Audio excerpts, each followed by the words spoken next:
And you shall hear of the midnight ride of Paul Revere. On the 18th of April in 75, hardly a man is now alive who remembers that famous day and year.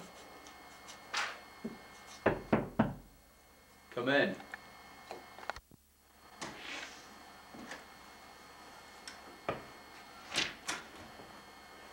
I've got an important message. If the British march by land or sea from the town tonight, hang the lantern aloft in the belfry arch of the north church tower as a signal light, one if by land and two if by sea. By land, two if by sea. And I on the opposite shore will be, ready to ride and spread the alarm through every Middlesex village and farm, for the country folk to be up and to arm. Good night.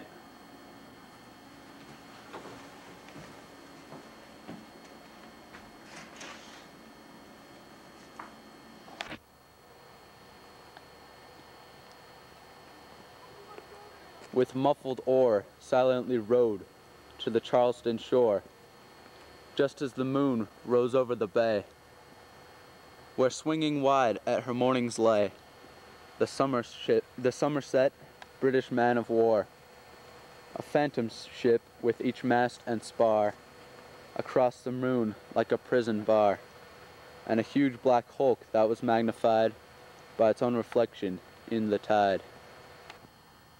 Meanwhile his friend, through alley and street, wanders and watches with eager ears, till around him in the silence he hears the muster of men at the barrack door,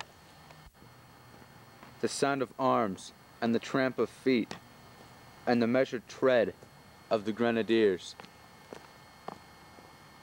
marching down to their boats on the shore.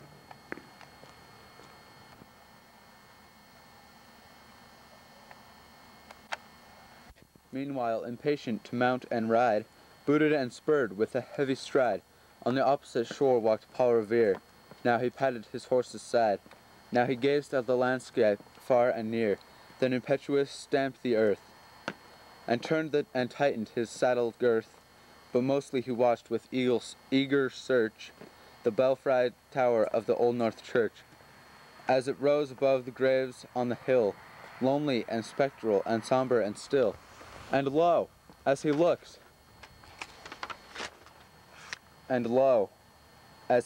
on the belfry's height, a glimmer and then a gleam of light. He springs to the saddle, the bridle he turns, but lingers and gazes, till full on his sight a second lamp in the belfry burns.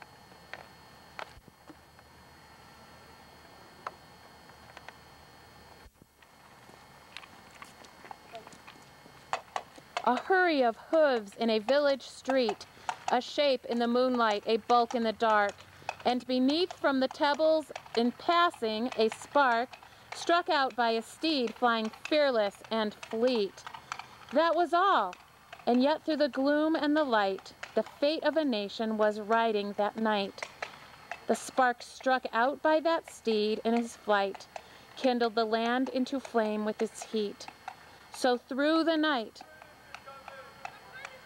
rode Paul Revere, and so through the night went his cry of alarm to every Middlesex village and farm, a cry of defiance and not of fear, a voice in the darkness, a knock at the door, and a word that shall echo forevermore.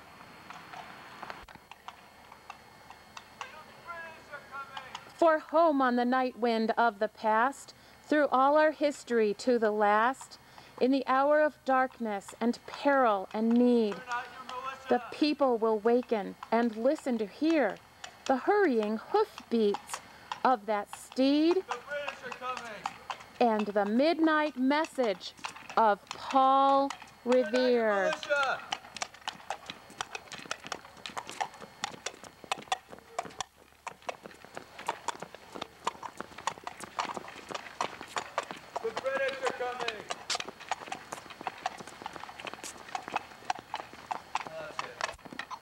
Turn out your militia! The British are coming!